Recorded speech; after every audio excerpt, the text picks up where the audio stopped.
official title of this panel is Blockchain Frontiers. I think everything about blockchain is frontiers, really, isn't it? It's quite an all-encompassing title. But obviously, to kick us off, it's good to know who's here. So if you can start off with Alex, if you can just explain who you are and I guess a bit of your background in the wonderful world of blockchain gaming.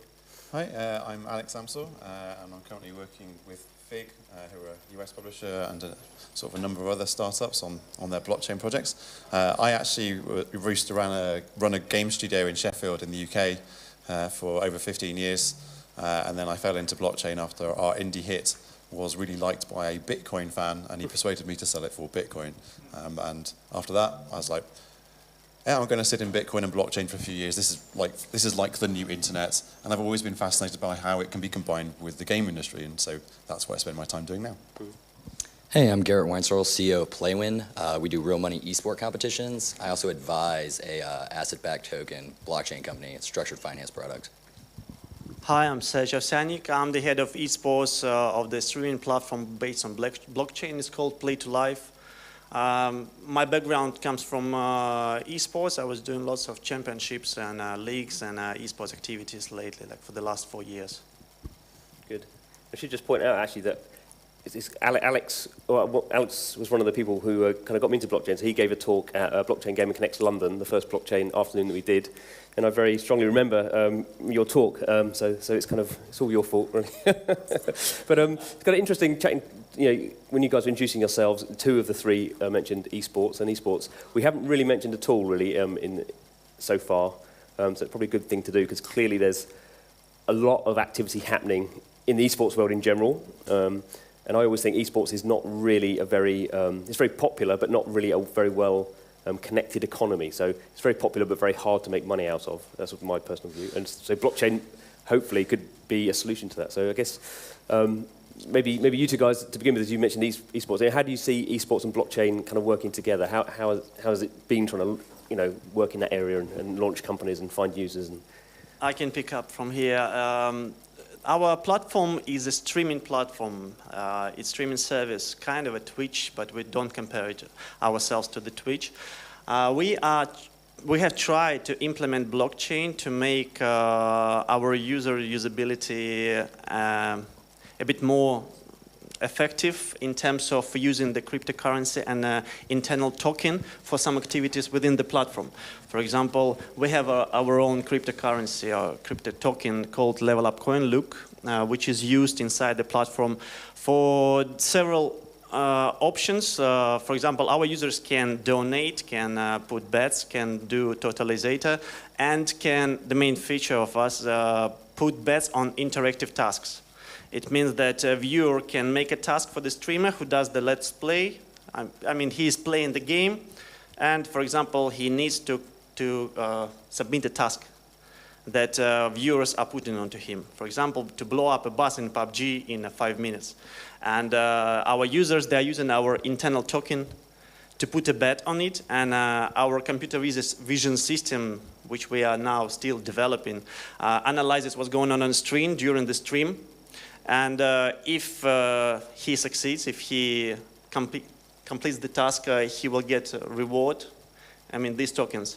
Another thing is we have tried to keep our audience inside the platform, not to make them go into some exchanges, buy some tokens, then come back, then to do the things that I have described, like putting those bets or donations.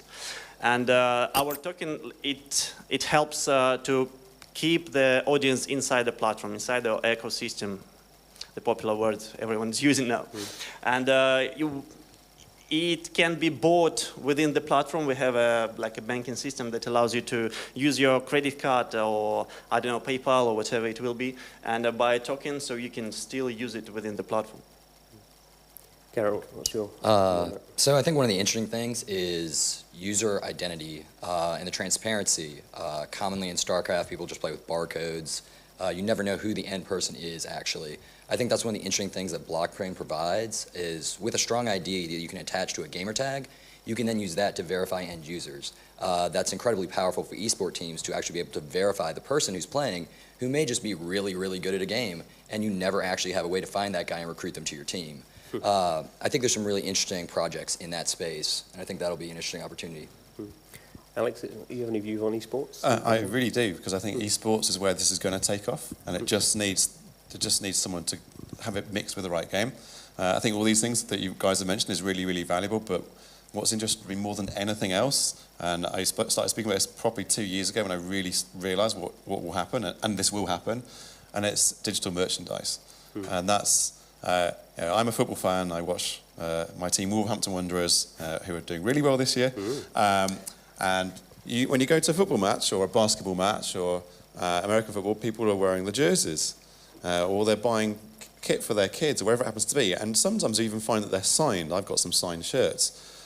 Why don't we have this in esports? Well, there are plenty of reasons, but the thing is, a blockchain gives us a way to allow people to have digital merchandise so that they can prove as authentic, they can have the provenance that it was used in an actual tournament by an actual player, maybe that made the winning shot, that can be limited edition, could be just be one, could be 200, it could be just a season strip, it could be usable across multiple games, because you could just buy the esports team strip, and you own it permanently. Even if a game is no longer run, even if Xbox is no longer running, you can own it permanently. So suddenly, we can have digital merchandise, which is just like physical merchandise. In fact, it's more fraud-proof than physical merchandise. To do that, we need an independent ledger that governs the ownership and the ownership history and the provenance of it. And so I think esports is absolutely right for this, for the audiences are getting, and it'll provide a new way to actually monetize it. Because of course, these can all be sponsored by the likes of Red Bull or AMD. It's just dying for this, but it needs someone to take the risk, and it won't be the big companies. It'll be someone with an up-and-coming game. I mean, in terms of this future, do we see this as kind of items that are happening in games that are out there already, so happening in Counter-Strike or something like that, which already has a big skins subculture, or is there also a place, I guess we're starting to see now that the first blockchain games that have been supposedly designed for esports, I mean, is that just too hard a problem for those guys to crack? Because it kind of makes sense if blockchain is really going to empower esports for more of the game to be on the blockchain rather than it just be a kind of an item thing. At the moment, it's held back by. There's been a lot of talk about technology and scaling and user experience, and so it's going to be held back by those. It's also too big a risk for Riot Games of this world, or Activision, or Valve, or EA. And I've spoken to them enough about this. They are taking a watching brief. They will need to see it proved first. The proof is going to come from, say, an up-and-coming new or mid-tier game which decides to take the punt and go, perhaps we can build our community up in a different way. And perhaps it's going to use the features that you guys have spoken about as well. It probably won't just be any one thing. They'll have to do experiments. But to me, although I don't know the exact shape it will happen in, I think if you get the user experience right, you need to be able to play a game and see that maybe who that player is and what their history is. But you also need to see, you're playing FIFA, and you want to be able to see that they have actually got the signed shirt, the Ruben Neves signed shirt from 2018. It's got to be obvious. It might even be on sale and you can just buy it straight off the player in the live auction. It might be when you're watching Twitch, you have a strip at the bottom of the screen with all the live auctions taking place. So the user experience has got to be there. That's part technology, that's part a company taking the punt and just spending a lot of time on it. I mean, Garrett, with your background in I don't know how you phrased it, but a more kind of real money kind of situation. We're on the fiat side. Yeah, and we've kind of seen quite a bit of, or quite a lot of these kind of blockchain esports companies. I don't know how central this is to their pitch, but a lot of them have gambling as a feature set. What do you think about that? Because obviously, wagering, or however technically you phrase it, yeah. That's a very complex topic. Because obviously you can see that has appeal because some people like to gamble, but equally it's, I imagine, a very different sort of product. Most have never spoken to a lawyer, to put it bluntly. Right. A lot of that stuff that's being said is not strictly legal. Okay. For example, here in Finland, in most places, gambling is defined by a few different things. One of those is whether it's actually money or an item. In most countries, it's totally legal to have a lottery for an item. We all get together, everyone puts up, let's say it's a shirt, and then we draw numbers, someone wins all the shirts. Legal virtually everywhere in the world. Totally illegal in Finland, which is bizarre. If you want to do that and you want to enable this on the blockchain, it's decentralized. Ultimately, the stakeholder, which would be the platform, would be responsible, and the Finnish government probably wouldn't be super excited about that. So this is obviously a problem with a decentralized platform.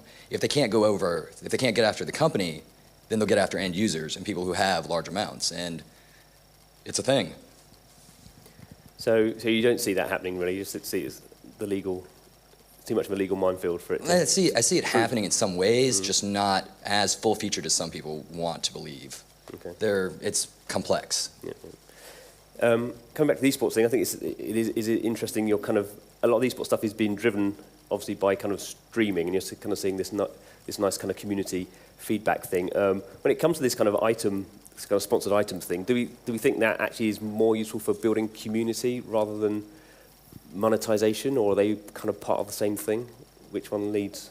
Any thoughts on how that one goes? I would say that you can do both. In fact, I think it will probably start with things that are rewards and prizes. Start free and avoid a lot of the cryptocurrency stuff.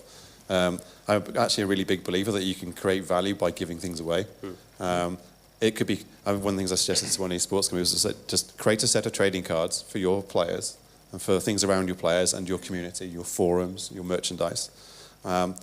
Change them a little bit over time, make them really visual, which is very inexpensive to do. This can be done really cheaply. That's your starting point. Give them away. They don't give them any value. They don't have to have any value. What happens is you give them value over a period of time by their rarity, by a player doing well, by suddenly giving someone who's got this particular card exclusive access to join or to watch a Twitch stream. Some of these things already happen in a small way for some of the teams, but you can try and create a new way of doing it. And through giving away in a very low-cost way of a low-cost marketing campaign, actually what you might find is in a year's time is those become collectible, and you can give them more value. And the game will support them. And if you've got that card, you've got the strip. Because there's only 10 of them, hardly anyone's got that, and it will be a recorded thing. So you can use that to build talk around the community without having the problem of everyone talking about money and value. And as I mentioned earlier, sometimes people can feel like they're being ripped off. So I do think that's community building. Can I add one more thing? I see some educational role in this as well, because like most of our community, they were not familiar with crypto markets, with crypto coins and blockchain in general, and most of them, they have learned how to make a wallet, what's the ERC20 token, and we are joking in our office, but it's true that we are rising kind of a new wave of investors. Because as soon as our token will go to the moon, most of the moms will give a feedback that their kids, they've managed to raise some money on it. Because even though they didn't want to, I don't think most of them are even thinking becoming like a trader or investor. But apparently, just because we are monetizing their time, we are giving money for like peer-to-peer CD and just for watching, for sharing the P2P channel. And one day these guys they might be rich, and they know how to use the technology. Yeah, I do think that to go mainstream that they shouldn't have to know any of this stuff. You would just use a simple app, which will be your esports trading cards, for example. Like that, I have no doubt that's what will happen. And a company like yours will just do everything in fiat and deal with the crypto in the background. It's really important that we have companies that do that. And then some advanced users will use crypto. But yeah, I think that I've often made the comment that you'll sit there on Telegram, which is where a lot of crypto traders are, and everything is a meme, and you've got people going, when moon, when moon, when moon, lots of, it's crazy. But actually, if it was the 1920s and Telegram had been in the 1920s, that was trading. We're bringing up a new breed of traders, and some of them have done very well, and some of them have done very badly, especially recently. But the fact is that kids, teenagers and 20-somethings today, this is how they're doing stuff, this is how they're learning. And I said, this is why I have absolutely no doubt that whether it's cryptocurrencies of the future or whether it's collectible digital items and digital merchandise, I've got just no doubt that it might be 10 years' time, but we'll see ones that are we'll see a lot that are worth hundreds of thousands of dollars and are recognisable around the world. Not CryptoKitties, but it'll be like whatever the David Beckham equivalent is then. And I have just no doubt about it. Obviously, it's a bit different for you because you're not doing items. You have a token, tokenized economy. I mean, you said you feel like you're creating a new kind of generation of traders. I mean, not trade investors. Investors, okay. Well, speculators probably. But I mean, is that just your most active user base? I mean, have you had any kind of confused people just going, I don't know what this thing is? I mean, or do people just get now? Games and services have tokens, and whether it's a blockchain thing or not, they don't know. They just know it's a currency. You know, one part of our users and our investors, because we've been on the ICO this April, and obviously that not the most of them, but a bigger half of them is just the guys from like Average Live, from Average Esports Twitch channels, which are just willing to get something new, because we are offering a bit slightly different options than, for example, Twitch. And a slightly smaller part, they are kind of like crypto-related guys that know how to trade. Most of them, they have invested maybe bigger money than the first half, because they saw maybe a potential and they didn't know that all the market will be dumped like nowadays. But yes, it's like half and half, I guess. And are you seeing anyone kind of buying? Is it Luck? LUC, Look. Are you seeing people buying that on exchanges and bringing it into the system? Yeah. Yeah. It can be bought on several exchanges, known exchanges. It's not like a shit ones. And and we do the buyback, you know, to bring the token back to the system. That's one of our policies and strategies, to keep it inside the system. We don't want it to make a speculative tool. And we still believe that there is a technology behind each coin, not like a trading specularity behind those. I mean, Garrett, you were talking about a more kind of finance side. You're saying you were a consultant to some sort of investment fund or something? Yeah, an asset-backed token company. Yeah, so can you unpick that a little bit? What does that mean? Okay, so currently there's an issue in structured finance in the area between $2 and $10 million.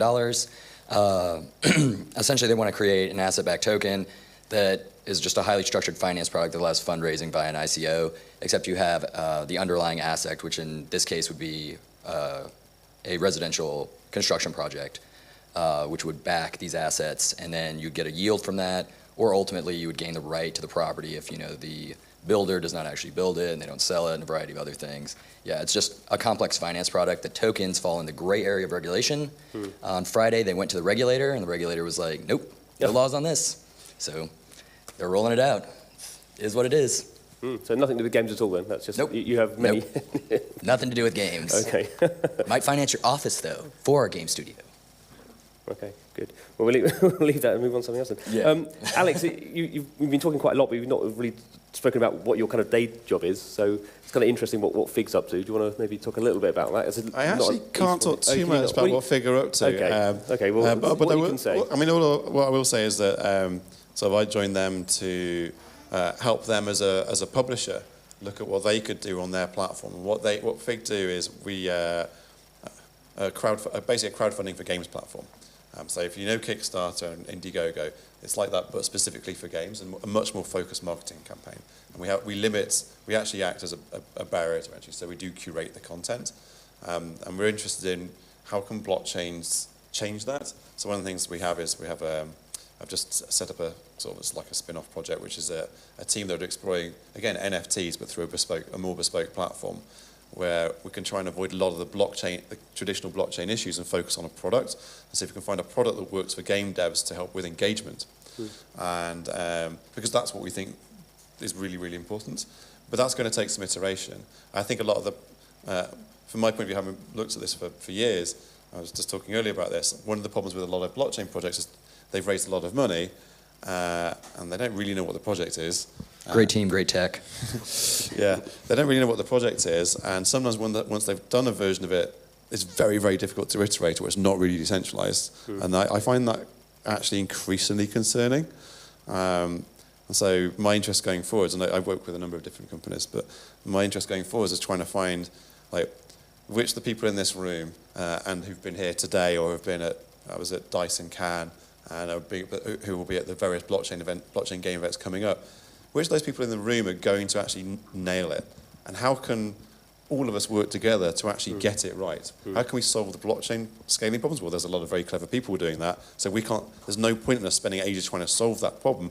Go for an easier solution. There are various more centralized, minimum viable decentralization, let's say. Yeah. So my interest is how can we make it easy for gamers to get benefits from this technology, whether it's in esports or anywhere else? How can we make it easier for developers to work with it without having all the problems of transaction fees and things like that? And how can we as a community work with regulators to to deal with some of the financial and securities issues, and how can we as a community also deal with areas around IP law. CryptoKitties, there's a visual look to CryptoKitties. So what is the rule for how you can use that visual look and how? You can't. It's owned by CryptoKitties. Yeah.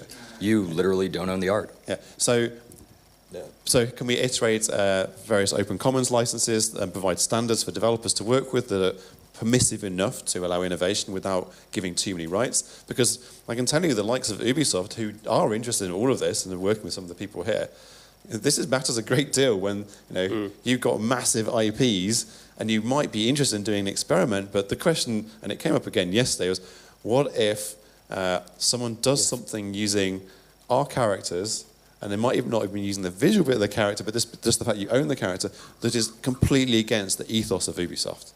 And it could be a porn thing, it could be some extreme left or extreme right-wing political thing. That's a problem for them, and some of it is impossible to solve, but some of it can be solved by working together, at least to find an agreeable solution. Yeah.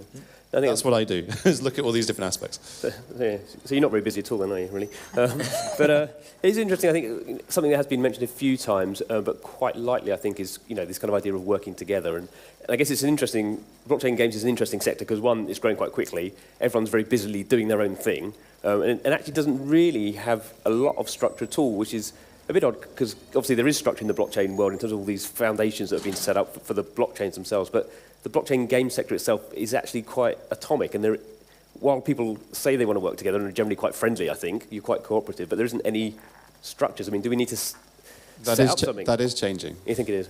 I know it is. Yeah. You're not going to say any more, are you? So there we go. Okay, good it's changing. Also, in the VR world, there's I can't remember what the name is, but there's an organisation in the VR world, again, being set up around this. So, and games and VR are very closely related. It is changing, and there'll probably be more than one different groups that are put together, so it will happen. Because obviously the other thing with item interoperability that's been spoken about a lot, but we still haven't seen many examples of that happening yet. Anyway, okay, so we've got 5 minutes. I don't know if anyone has any questions for our panel. If they don't, I can still keep going, but I know we have some people who generally have questions. Not looking at anyone in particular, you happen to be sitting there. Does anyone have any questions? No? Good. Okay, well, I will give my kind of typical summing up one then. So where do we see the market going over the next year, 5 years? I mean, it's kind of interesting. Someone earlier on yesterday was talking about blockchain games being an evolution, whereas I guess a lot of people see it as a disruptive revolution. I mean, do we think the current pace will just kind of continue, or will there be any strong disruptions, either in a positive or negative sense? What's your gut feeling, Garrick? Do you want to? I don't think there'll be blockchain in 5 years. I think we'll be using directed acyclic graphs. I have no idea. No, just unpick that. What on earth did you just say there? What did you say? I said we'll be using directed acyclic graphs. Yeah, do you want to say what those are? Because I don't know what they are. IOTA, Hashgraph, they're working on a actually decentralized platform instead of something. So miners, people who own a ton of coins and proof-of-stake models highly centralize the ecosystem. And in something like what IOTA is working on with the Tangle, where you verify 2 transactions off low-powered devices for an Internet of Things ecosystem, you can then truly decentralize it, where there's no centralization in the terms of people verifying transactions. And that's where the technology is actually heading in the frontier, at least in my opinion. So that's kind of the irony of blockchain frontiers, is I don't think there's a frontier for blockchain. It's stags. Yeah, I would just want to say that when everyone uses the word blockchain, what we really mean is decentralized technology, not strictly a blockchain. Well,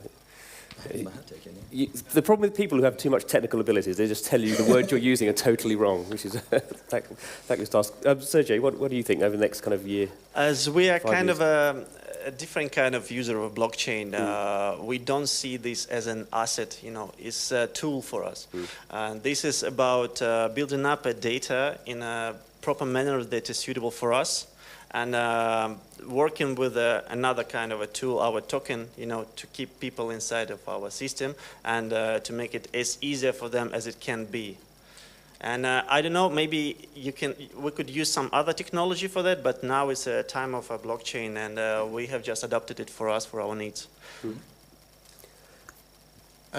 Ownership has been the thing that I've looked at for 5 or 6 years now, and I genuinely believe that blockchain-based ownership or decentralized technology-based ownership which I would rephrase as ownership on a public infrastructure, so ownership which is independent of a game publisher, I genuinely believe that is disruptive because it enables so many new things to happen, whether it's UGC creators or esports teams. It takes some power away from the Apples and Googles and Microsofts of this world. That is disruptive. In a lot of other ways, it will just be an evolution. It is just another technology, and it might be a new way to attract gamers to your game. I think one of the other things that will happen is we'll find new ways that guilds and esports teams even manage themselves. I'm involved with a project called Colony, which is about distributed organisations and decentralised organisations. And you look at things like that and go, well, these are genuinely solving problems where you've got people across the world who don't know each other, who could be 11 years old or 50, often being trusted with items of real significant value within a game. My brother plays one of the Star Wars games on mobile, spends a fortune on it, and they're managing essentially assets of significant value, at least within the game. This should be more, shouldn't have to trust a treasurer. Their guild split in two because of this kind of problem. There should be a better way to work out who is doing good for the guild, who is managing the assets, and actually decentralized technology gives answers to this that can be in a standard way rather than every game developer having to build its own guild software. So I think there's other interesting things that will come out that are not so obvious right now, and someone will just come out with the guild equivalent of Discord. And decentralized tech will enable that. No, I think that's right. I think. I'm sorry, one more thing to add. We see in the blockchain another kind of a tool that will help us to automate cooperation between streamers and viewers, like particularly for our project. Because as I've said, we are developing this interactive task system, which will exclude a human's impact in this. I mean, it means that we will have no arguments whether the task has been submitted or not. Plus, we will automate all the payments and all this stuff related to payments.